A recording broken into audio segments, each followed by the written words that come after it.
সাবআতুন ইউযিল্লুহুমুল্লাহ ফি যিল্লিহি ইয়াওমা লা যিল্লা ইল্লা যিল্লু।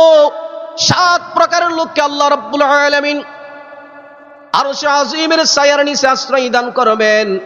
যেদিন হাসরের ময়দানে কঠিন পরিস্থিতিতে আল্লাহ পাকের আরশে আজিমের ছায়া ব্যতীত কোনো ছায়া থাকবে না। সূর্যটা যখন একবারে নিচে চলে আসবে, সূর্যের প্রখরতার কারণে মানুষের অবস্থা ভয়ঙ্কর হবে। প্রত্যেকটা মানুষ তার আমল অনুযায়ী ঘামতে থাকবে। কেউ তার ঘাম হাঁটু পর্যন্ত চলে আসবে, কারো নাভি পর্যন্ত, কেউ বা ঘামের সাগরে সাঁতরাইতে থাকবে। সূর্যের প্রখরতার কারণে মানুষের মগজগুলো বাতের ফেনারে নেই টকবক করতে থাকবে। বিশ্বনবী বলেন, সেই কঠিন পরিস্থিতিতে আল্লাহ রাব্বুল আলামিন 7 প্রকারের লোককে জান্নাতে আল্লাহ তাআলার আরশে আজিমের ছায়ার নিচে আশ্রয় দান করে মেহমানদারি করবেন। কোন সুবহানাল্লাহ। 1 নাম্বার ছিল ইমামুন আদিলুন, ন্যায়পরায়ণ বাদশা। আলোচনা লম্বা, সংক্ষেপ করছি। 2 নাম্বার হচ্ছে ওয়াশাবুন নাশা ফি ইবাদাতিল্লাহ। 2 নাম্বার ওই যুবক, যেই যুবক তার যৌবনকালে আল্লাহ পাকের ইবাদত বন্দেগীর মধ্যে কাটিয়েছে, ওই যুবককে আল্লাহ রাব্বুল আলামিন আরশে আজিমের ছায়ার নিচে আশ্রয় দান করে মেহমানদারি করবেন। কোন সুবহানাল্লাহ। তাহলে যৌবনকালের ইবাদত আল্লাহর কাছে দাম বেশি না কম? আরো জোরে বলেন, বেশি না কম? যৌবনকালের ইবাদত স্পেশাল একটা সময়। একটা যুবক, 25 বছরের টকবকা যুবক, খেলার মাঠে নামায়া দিলেন, 1 ঘন্টা দৌড়াইলো। 10 মিনিট বিরতির পর আরো 1 ঘন্টা দৌড়াইতে পারে কি পারে না? 80 বছরের বৃদ্ধকে যদি নামায়া দেন, 5 মিনিট দৌড়ানোর ক্ষমতা আছে। ফুটবল খেলার মধ্যে নামায়া দিলে 1 উষ্টা দেওয়ার সাথে সাথে দ্বিতীয় উষ্টার মুরব্বী খুঁজে পাওয়া যেত না। কথা বলেন ঠিক কিনা? অ্যাম্বুলেন্সের দরকার পড়বে, কারণ ওই সময়টা নাই, শারীরিক সেই সক্ষমতাটা নাই। কথা বলেন ঠিক কিনা? এই জন্য তো অন্য হাদিসে আল্লাহ রাসূল বলেছেন, যৌবনকালে যে ব্যক্তিটা ইবাদত বন্দেগীর মধ্যে কাটিয়েছে, যখন সুস্থ সবল রেখে যখন ইবাদতের মধ্যে সময় কাটালো, বৃদ্ধ অবস্থা, এই যে সুন্দর মাহফিল হচ্ছে, 90 বছর হয়ে গেছে, ব্যক্তিটা ঘর থেকে বের হতে পারে না। কেন? শারীরিক সেই সুস্থতা নাই, শারীরিক সক্ষমতা নাই, শরীরের পালসগুলো দুর্বল হয়ে গেছে। ঘরে বসে থাকে, 5 ওয়াক্ত নামাজে মসজিদে আসতে পারে না। ঘরে বসে বসে আল্লাহর কাছে বলে, আল্লাহ, আমি যদি সুস্থ থাকতাম তাহলে যৌবনকালে যেভাবে তোমার মসজিদে গিয়ে তোমার কুদরতি কদমে মস্তক অবনতি চিত্তে তোমাকে রাজি খুশি করার চেষ্টা করেছিলাম, এখনো 90-80 বছর বয়সও আমার যাইতে খুব ইচ্ছা করে। আল্লাহর রাসূল বলেন, বান্দারে, উম্মত, চিন্তা করো না, টেনশনের কোনো কারণ নাই। যৌবনকালে যেরকম তোমার ইবাদত বন্দেগীর মধ্যে কাটিয়ে আল্লাহকে সন্তুষ্টি করেছ, বৃদ্ধ অবস্থায় তুমি যদি মসজিদে নাও যেতে পারো, ঘরে বসে থেকে মসজিদে নামাজ আদায় করার সওয়াব তোমার আমলনামায় ফেরেশতা লিখতেছে। বেলা পূর্ব দিগন্তে সূর্য উদিত হয়, পশ্চিম দিগন্তে সন্ধ্যাবেলা সূর্য অস্তমিত যায়। এটা যেমন সত্য, এর চেয়ে লক্ষ কোটি গুণ বেশি সত্য হচ্ছে আপনার আমার মৃত্যুবরণ করতে হবে। কথা বলেন ঠিক কিনা? পৃথিবীতে কেউ, কোনো মানুষ, কোনো প্রাণী চিরদিন থাকতে পারে নাই, আমি আপনিও থাকতে পারবো না। মৃত্যুর সময় যখন চলে আসবে, আজরাইল আলাইহিস সালাম নির্ধারিত সময়ে আমার আপনার সামনে চলে আসবে। 1 মুহূর্তের জন্য এদিক সেদিক হবে না। আল্লাহ তাআলা কোরআনে কারীমের অপর আয়াতে বলেন, অপর আয়াতে আল্লাহ রাব্বুল আলামিন বলেন, ইযা জাআ আজালুহুম লা ইস্তাখিরুনা সাআতাও ওয়া লা ইস্তাকদিমুন। মৃত্যুর সময় যখন চলে আসবে, ঠিক সেই সময় আজরাইল আলাইহিস সালাম চলে আসবে আপনার আমার সামনে। কোনো মানুষের কাছে পারমিশন নেবে না যে আপনার মৃত্যুর সময় হয়ে গেছে, আপনি প্রস্তুতি গ্রহণ করুন। কাউকে আল্লাহ রাব্বুল আলামিন জিজ্ঞাসা করে নাই, করবেও না। কিন্তু পৃথিবীতে যত নবী রাসূলগণ দুনিয়া থেকে গত হয়েছেন, সমস্ত নবী রাসূলগণকে আল্লাহ রাব্বুল আলামিন মৃত্যুর ব্যাপারে জিজ্ঞাসা করেছেন। সুবহানাল্লাহ বলেন। প্রত্যেকটা নবী রাসূলের গণের সামনে এসে আজরাইল আলাইহিস সালাম পারমিশন নিয়েছেন, রব্বুল আলামিন আপনার কাছে আমাকে প্রেরণ করেছেন, আপনার হায়াত শেষ হয়ে গেছে, আপনি যদি দুনিয়ার জমিন থেকে যেতে চান তাহলে আপনি অনুমতি দিলে আপনার জান কবজ করব। কিন্তু কোন নবী রাসূলগণ নির্ধারিত সময় শেষ হওয়ার পরে এক মুহূর্তের জন্য বেশি দিন হায়াত আল্লাহ রাব্বুল আলামিনের কাছে কামনা করে নাই। এর মানে হচ্ছে প্রত্যেকটা নবী রাসূলগণের কাছে অনুমতি নিয়েছেন। বুখারী শরীফে বর্ণিত আছে, মূসা পয়গম্বরের কাছে তার মৃত্যুর পূর্বে আজরাইল আলাইহিস সালাম আসার পরে জিজ্ঞাসা করলেন, আল্লাহ রাব্বুল আলামিন আপনার হায়াত শেষ, জান কবজ করার জন্য আমাকে প্রেরণ করেছেন। মূসা আলাইহিস সালাম সাথে সাথে এই কথা শোনার পরে আজরাইলকে তাপ্পড় দিয়েছেন, যে তাপ্পড়ের কারণে আজরাইল আলাইহিস সালামের এক চক্ষু উপড়ে ফেলে পড়ে গিয়েছিল। আল্লাহ রাব্বুল আলামিনের কাছে আজরাইল আলাইহিস সালাম শিকায়াত করলেন, অভিযোগ করলেন, রব্বুল আলামিন আপনি আপনার বন্ধুর কাছে আমাকে প্রেরণ করলেন, তিনি তো দুনিয়ার জমিন থেকে আসতে চায় না। আল্লাহ রব্বুল আলামিন বললেন, আজরাইল তুমি আবার যাও। কুদরতিভাবে আল্লাহ রব্বুল আলামিন তার চক্ষু ঠিক করে দিলেন। তুমি আবার যাও, এবার গিয়ে জিজ্ঞাসা করবে, মূসা পয়গম্বর কোন বকরি অথবা গাভীর উপরে, গাধার উপরে হাত রাখার জন্য হাতের নিচে যতগুলো পশম থাকবে আল্লাহ রাব্বুল আলামিন তত বছরের হায়াত তাকে বাড়িয়ে দিয়েছে। সুবহানাল্লাহ কইবেন। আজরাইল আলাইহিস সালাম যখন আসলেন, বললেন আল্লাহ রাব্বুল আলামিন আপনাকে অফার দিয়েছে, কোন বকরি অথবা গাধার উপরে আপনি হাত রাখবেন, হাত রাখার পরে আপনার হাতের নিচে যতগুলো পশম থাকবে তত বছর হায়াত আল্লাহ রাব্বুল আলামিন আপনাকে বাড়িয়ে দিয়েছে। মূসা পয়গম্বর বললেন, এরপরে কি হবে? আজরাইল আলাইহিস সালাম বললেন, এরপরেও তো আমি চলে আসব, আপনার মৃত্যু নিশ্চিত হয়ে যাবে। মূসা পয়গম্বর বললেন, এরপরেও যদি আমাকে মরতে হয় তাহলে আমি এক মুহূর্তের জন্য আর বেশি দিন হায়াত আল্লাহর কাছে চাই না, এই মুহূর্তেই আমার জানটা কবজ করে আল্লাহর কাছে নিয়ে যাও। সুবহানাল্লাহ বলেন। মূসা পয়গম্বরকে যেরকম ভাবে আল্লাহ রাব্বুল আলামিনের পক্ষ থেকে অফার দেওয়া হয়েছে, প্রত্যেকটা নবী রাসূলগণকে যেরকম ভাবে অফার দেওয়া হয়েছে, আপনাকে আমাকে কি সেই অফার দেওয়া হবে? জুড়ে বলেন, দেওয়া হবে? কোন মানুষকে সদরুদ্দিন, বদরুদ্দিন, আব্দুল করিমকে এসে আজরাইল জিজ্ঞাসা করবে না আপনার হায়াত শেষ, আপনি চলেন, এখন আপনার কোনো খায়েশ আছে কিনা? আপনি বলেন তো, পৃথিবীতে কোনো মানুষের কাছে যদি জিজ্ঞাসা করে আজরাইল যে আপনি দুনিয়াতে আরো কিছুদিন থাকতে চান কি চান না, কোনো মানুষকে কথা বলবে যে আমি থাকতে চাই না? কথা বলে না, বলবে এই কথা? আমাকে বললে আমি বলবো যে আর 10টা বছর পরে আসেন, 10 বছর পরে আসলে আবার বলবে যে আর 20টা বছর পরে আসেন। এক এক সময় তার খায়েশ পূর্ণ হবে না, কারণ দুনিয়া থেকে কেউ আখেরাতে মরতে চায় না। কথা বলেন ঠিক কিনা? মুসলমান ভাইয়ারা আমার, প্রত্যেকটা প্রাণীকে মৃত্যুবরণ করতে হবে, মৃত্যুর স্বাদ গ্রহণ করতে হবে। মৃত্যুর স্বাদ গ্রহণ করার পরে, মরণের পরে হাসরের মাঠ কায়েম হবে, ঠিক না বেটি? হাসরের ময়দানে বিশ্বনবী বলেন যে হাদিস আপনাদের সামনে আমি তেলাওয়াত করেছি, আল্লাহর রাসূল বলেন, লা তাজালু কদম ইবনি আদম ইয়াউমাল কিয়ামাতি মিন ইনদি রাব্বিহি হাত্তা ইউসআলা আন খামস। কিয়ামতের বিভীষিকাময় অবস্থা, ভয়ঙ্কর অবস্থা হবে। সেই অবস্থা কি হবে? বিভিন্ন উলামায়ে কেরাম বর্ণনা করে থাকেন। একখানা হাদিস পাঠ করেছি, আল্লাহ রাব্বুল আলামিন বান্দার সাথে, প্রতিটা বান্দার সাথে কথা হবে সরাসরি, ফেস টু ফেস। আল্লাহ এবং বান্দার মাঝখানে কোনো তর্জমান থাকবে না, কোনো দ্বিভাষী থাকবে না। সরাসরি আল্লাহ প্রশ্ন করবে, আল্লাহর পক্ষ থেকে প্রশ্ন করা হবে, বান্দার পক্ষ থেকে জবাব দিতে হবে।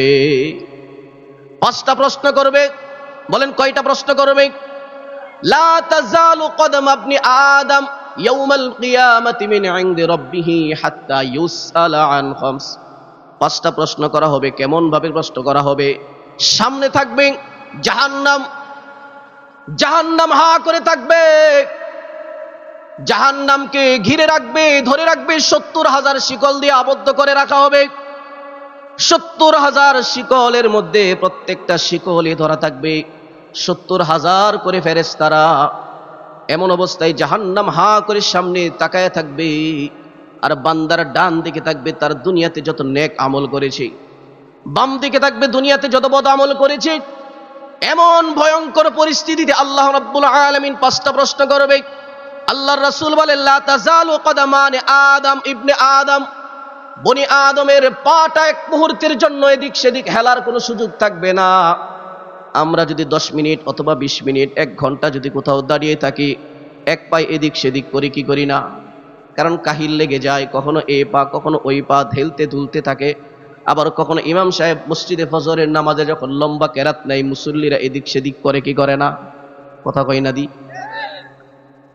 রাসূল বলে লা তাজালু, পা পর্যন্ত এদিক সেদিক হেলানোর কোনো সুযোগ থাকবে না। এমন ভয়ঙ্কর পরিস্থিতিতে আল্লাহ রাব্বুল আলামিন 5টা প্রশ্ন করবেন। সেই 5টা প্রশ্নের জবাব আমাকে আপনাকে দিতে হবে। 5 প্রশ্নের জবাব ব্যতীত আল্লাহর সামনে থেকে এদিক সেদিক কোনো যাওয়ার, কোথাও হেলার কোনো সুযোগ থাকবে না। বিশ্বনবী বলেন 1 নাম্বার হচ্ছে আন উমরিহি ফিমা আফনাহু। ও আব্দুল করিম, দুনিয়ার জমিনে তোমাকে যে আমি হায়াত দিলাম, 60-70 বছর হায়াত দিলাম, সেই 60-70 বছর কিভাবে তুমি শেষ করলা? আমি আল্লাহর কাছে আজকে জবাব দাও। ও মুসলমান, আপনাকে যদি দাঁড় করায় দেওয়া হয়, গত 1 সপ্তাহে সকাল থেকে সন্ধ্যা পর্যন্ত, সন্ধ্যা থেকে সকাল পর্যন্ত কি কাজ করেছো? পৃথিবীর কোনো মানুষ কি পাই টু পাই হিসাব দিতে পারবে? কথা কয় না দি? আপনারা বোধহয় দিতে পারবেন এই প্রশ্নের জবাব, যে 1 সপ্তাহ আপনি কি করেছেন, সকাল থেকে সন্ধ্যা, সন্ধ্যা থেকে পরের দিন সকাল পর্যন্ত কি কি কাজ করেছো, কোথায় গিয়েছো, কি খেয়েছো, কতটুকু কামাই করেছো, কতটুকু কোন জায়গায় ব্যয় করেছো, কতটুকু কথা বলেছো, কার সাথে কথা বলেছো, কখন কোন জায়গায় গিয়েছো। এ কথা যদি 1 সপ্তাহের হিসাব যদি কোনো মানুষকে দাঁড় করে দেওয়া হয়, সে কি বলতে পারবে? চিল্লায় বলেন, বলতে পারবে? বলার কোনো সুযোগ নেই। কিন্তু 60 বছরের পুরা জিন্দেগির পুরা লাইফ টাইম হিসাব আল্লাহ রাব্বুল আলামিনের কাছে সেদিন আপনাকে আমাকে দিতে হবে। এমন পরিস্থিতিতে যে আল্লাহ সরাসরি প্রশ্ন করবেন, কোনো দ্বিবাসী থাকবে না। প্রশ্ন করা হবে, উত্তর দিতে হবে। প্রশ্নের জবাব ব্যতীত বান্দা এদিক সেদিক হেলারও কোনো সুযোগ থাকবে না। তাহলে এই ভয়ঙ্কর পরিস্থিতিতে আল্লাহ রাব্বুল আলামিন লাইফ টাইমের হিসাব চাইবে। আমি যে আল্লাহ তোমাকে 60 বছরের জিন্দেগি দিয়ে দুনিয়ার জমিনে প্রেরণ করেছিলাম, সেই 60 বছর জিন্দেগি তুমি কিভাবে পার করছো? আমার কাছে জবাব দাও। আমি আজকে যেভাবে ইচ্ছা, যেখানে ইচ্ছা যাচ্ছে তাই যা কিছু করছি, মনের মতো ঘুরছি, খাইশ মিটিয়ে কাজ করছি, অনেক কিছু করতেছি, কামাই রোজগার করতেছি, হিসাব নাই, কোনো হিসাব নাই। কিন্তু প্রত্যেকটা সময়ের হিসাব আল্লাহর কাছে দিতে হবে কি হবে না? আর জোরে বলেন, দিতে হবে কি হবে না? প্রত্যেকটা সময়ের হিসাব দিতে হবে। আমি আপনি কি করলাম জিন্দেগির জমিনে, মনে করতে হবে আল্লাহ রাব্বুল আলামিন আমাকে আপনাকে পরীক্ষার মধ্যে ফেলে দিয়েছেন। সেই পরীক্ষার জন্য, প্রশ্নপত্রের উত্তর জমা করার জন্য দুনিয়ার জমিনে আমাদেরকে সৃষ্টি করেছেন, পাঠিয়ে দিয়েছেন। এই হিসাব আল্লাহ রাব্বুল আলামিনের কাছে পাই টু পাই দিতে হবে।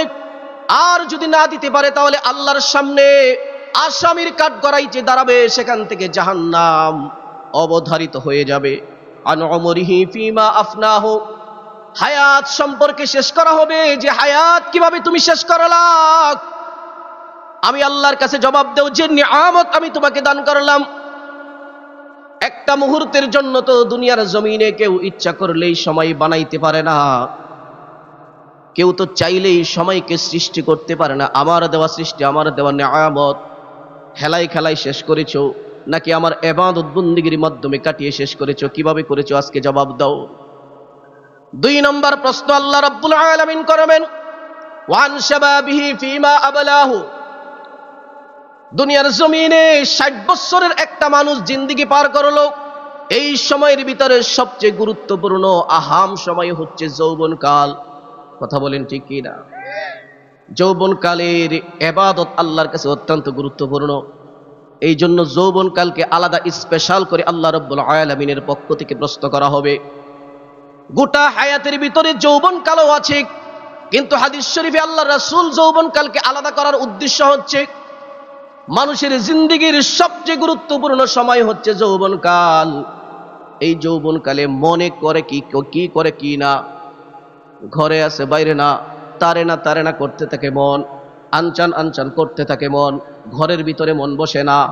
মুয়াজ্জিনে মসজিদে আজান দিলে আজানের ডাক কানের মধ্যে শোনা যায় না। বন্ধু বান্ধবদের আড্ডায় রাত কি রাত পার করে দেয়। মেলায় গিয়ে নষ্ট করে দেয়। এই জন্য আল্লাহ রাসূল বলেন যৌবনকালের হিসাব আল্লাহর কাছে স্পেশাল একটা সময় প্রত্যেকটা মানুষের জীবনে। এই জন্য আল্লাহ রাসূল বলেন যৌবনের ইবাদত আল্লাহর কাছে অত্যন্ত বেশি পছন্দনীয়। কোন সুবহানাল্লাহ। দর জওয়ানি তওবা কর দান, দর জওয়ানি তওবা কর দান, শিওয়ায়ে পয়গম্বরি ওকতে পীরে গেরগে জালেম মিশাওয়াদে পরহেজগারি। যৌবনকালে ইবাদত বন্দেগী করা হচ্ছে নবীদের সিফত। সুবহানাল্লাহ বলেন। পয়গম্বররা প্রত্যেকটা পয়গম্বর যৌবনকালে ইবাদত বন্দেগী করেছে। কোন নবী রাসূল কোন নবুয়ত প্রাপ্ত হওয়ার আগে কখনো কোনো গুনাহ করে নাই, গুনার দ্বারের কাছেও যায় নাই, তখনও তারা ইবাদতের মধ্যে মগ্ন ছিলেন। তাহলে যৌবনকালে ইবাদত বন্দেগী করা হচ্ছে নবীদের সিফত। বৃদ্ধ অবস্থায় 60 বছর হয়ে গেছে, 70 বছর হয়ে গেছে, জান আর চলে না, ডাকাত দেখা যায় তওবা করে আল্লাহর রাস্তায় ফিরে এসেছে, ভালো মানুষ হয়ে মসজিদে গিয়ে নামাজ আদায় করে, আছে না নাই? কিন্তু যৌবনকালের ইবাদত বড়ই দাম। বিশ্বনবী অপর হায়াতে বলেছেন সাবআতুন ইউযিল্লুহুমুল্লাহ ফি যিল্লিহি ইয়াওমা লা যিল্লা ইল্লা যিল্লু। 7 প্রকারের লোককে আল্লাহ রাব্বুল আলামিন আরশে আজিমের ছায়ার নিচে আশ্রয় দান করবেন। যেদিন হাসরের ময়দানে কঠিন পরিস্থিতিতে আল্লাহ পাকের আরশে আজিমের ছায়া ব্যতীত কোনো ছায়া থাকবে না। সূর্যটা যখন একবারে নিচে চলে আসবে, সূর্যের প্রখরতার কারণে মানুষের অবস্থা ভয়ঙ্কর হবে। প্রত্যেকটা মানুষ তার আমল অনুযায়ী ঘামতে থাকবে। কেউ তার ঘাম হাঁটু পর্যন্ত চলে আসবে, কারো নাভি পর্যন্ত, কেউ বা ঘামের সাগরে সাঁতরাইতে থাকবে। সূর্যের প্রখরতার কারণে মানুষের মগজগুলো বাতের ফেনারে নেই, টকবক করতে থাকবে। বিশ্বনবী বলেন সেই কঠিন পরিস্থিতিতে আল্লাহ রাব্বুল আলামিন 7 প্রকারের লোককে জান্নাতে আল্লাহ তাআলার আরশে আজিমের ছায়ার নিচে আশ্রয় দান করে মেহমানদারি করবেন। কোন সুবহানাল্লাহ। 1 নাম্বার ছিল ইমামুন আদিলুন, ন্যায়পরায়ণ বাদশা। আলোচনা লম্বা, সংক্ষেপ করছি। 2 নাম্বার হচ্ছে ওয়াশাবুন নাশা ফি ইবাদাতিল্লাহ। 2 নাম্বার ওই যুবক, যেই যুবক তার যৌবনকালে আল্লাহ পাকের ইবাদত বন্দেগীর মধ্যে কাটিয়েছে, ওই যুবককে আল্লাহ রাব্বুল আলামিন আরশে আজিমের ছায়ার নিচে আশ্রয় দান করে মেহমানদারি করবেন। কোন সুবহানাল্লাহ। তাহলে যৌবনকালের ইবাদত আল্লাহর কাছে দাম বেশি না কম? আরো জোরে বলেন, বেশি না কম? যৌবনকালের ইবাদত স্পেশাল একটা সময়। একটা যুবক, 25 বছরের টকবকা যুবক, খেলার মাঠে নামায়া দিলেন, 1 ঘন্টা দৌড়াইলো, 10 মিনিট বিরতির পর আরো 1 ঘন্টা দৌড়াইতে পারে কি পারে না? 80 বছরের বৃদ্ধকে যদি নামায়া দেন, 5 মিনিট দৌড়ানোর ক্ষমতা আছে? ফুটবল খেলার মধ্যে নামায়া দিলে 1 উষ্টা দেওয়ার সাথে সাথে দ্বিতীয় উষ্টায় আর মুরব্বী খুঁজে পাওয়া যেত না। কথা বলেন ঠিক কিনা? অ্যাম্বুলেন্সের দরকার পড়বে, কারণ ওই সময়টা নাই, শারীরিক সেই সক্ষমতাটা নাই। কথা বলেন ঠিক কিনা? এই জন্য তো অন্য হাদিসে আল্লাহ রাসূল বলেছেন যৌবনকালে যে ব্যক্তিটা ইবাদত বন্দেগীর মধ্যে কাটিয়েছে, যখন সুস্থ সবল রেখে যখন ইবাদতের মধ্যে সময় কাটালো, বৃদ্ধ অবস্থা, এই যে সুন্দর মাহফিল হচ্ছে, 90 বছর হয়ে গেছে, ব্যক্তিটা ঘর থেকে বের হতে পারে না। কেন? শারীরিক সেই সুস্থতা নাই, শারীরিক সক্ষমতা নাই, শরীরের পালসগুলো দুর্বল হয়ে গেছে, ঘরে বসে থাকে, 5 ওয়াক্ত নামাজে মসজিদে আসতে পারে না, ঘরে বসে বসে আল্লাহর কাছে বলে, আল্লাহ আমি যদি সুস্থ থাকতাম তাহলে যৌবনকালে যেভাবে তোমার মসজিদে গিয়ে তোমার কুদরতি কদমে মস্তক অবনতি চিত্তে তোমাকে রাজি খুশি করার চেষ্টা করেছিলাম, এখনো 90-80 বছর বয়সও আমার যাইতে খুব ইচ্ছা করে। আল্লাহর রাসূল বলেন, বান্দারে, উম্মত, চিন্তা করো না, টেনশনের কোনো কারণ নাই। যৌবনকালে যেরকম তোমার ইবাদত বন্দেগীর মধ্যে কাটিয়ে আল্লাহকে সন্তুষ্টি করেছ, বৃদ্ধ অবস্থায় তুমি যদি মসজিদে নাও যেতে পারো, ঘরে বসে থেকে মসজিদে নামাজ আদায় করার সওয়াব তোমার আমল নামায় ফেরেশতা লিখতেছে।